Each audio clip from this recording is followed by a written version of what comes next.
November 14. God's protection. Daniel chapter 3 verse 27.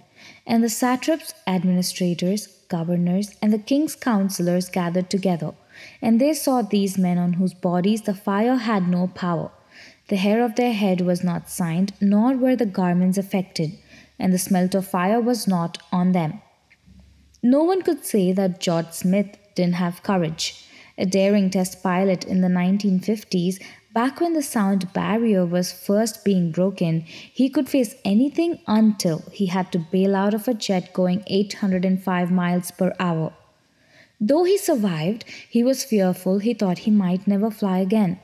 Then during his hospital stay, a nurse gave him an antidote to fear.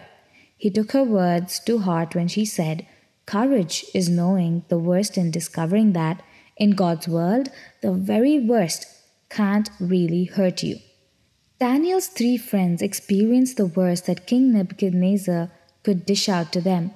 He not only cast them into a fiery furnace, but also had the furnace heated 7 times hotter than usual. The flames were so deadly that the king's men who cast the 3 Jewish teens into the fire were themselves consumed by the heat. But when it was all over, God so protected Shadrach, Meshach, and Abednego that they emerged from the flames without the smell of smoke on their clothes and without a signed hair on their body. Nothing can happen to a Christian without first passing through the hands of an all-powerful God. Furthermore, he is committed to the protection of those he loves.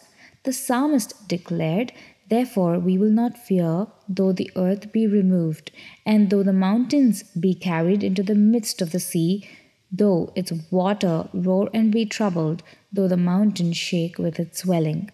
Psalms chapter 46 verses 2 to 3. The fiery furnace of affliction can bring you pain and heartache, but it can cause you eternal harm. God is your protector. You are the apple of his eye. Zechariah chapter 2 verse 8. And under his wing you will find safety forever. Psalms chapter 17 verse 8 and chapter 57 verse 1. Replace your fears with faith. Enjoy God's protection in your hottest furnace of affliction.